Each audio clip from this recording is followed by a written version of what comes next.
BJP कार्यकारिणी गतकाली बैठक पर राज्य बीजेपी सभापति मनमोहन सामल कहते ओडिशा रे बीजेपी एकाकी सरकार गठन पर यह दलर प्रथम कार्यकारिणी बैठक।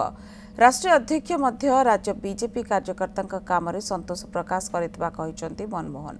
से कहते 100 दिन भितर कार्यक्रम सबु पर्यायक्रमे हेब, सरकार एवं दल भितर समन्वय शक्तिशाली हेब। 75 वर्ष भितर आम एकाकी सरकार करिवार सुजोग भारतीय जनता पार्टी को केवे मिली नथिला।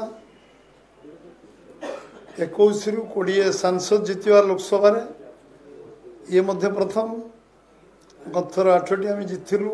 आज राष्ट्रीय सभापति आमको संतोष प्रकाश करचंती सरकार हबार केते घंटा भितर भारतीय जनता पार्टी तार संकल्प पत्र को जेभली भाव कार्यकारी करिवार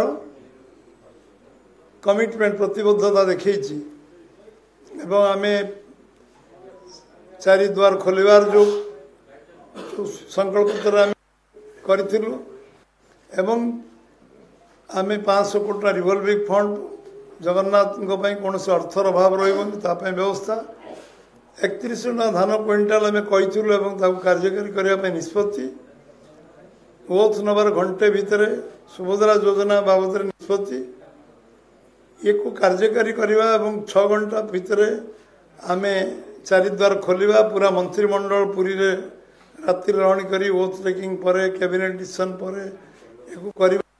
भितर जो कार्य को समापन कर निश्चित भाव धन्यवाद समस्त को दिखाई मंत्रिमंडल कार्य सरकार काम कर।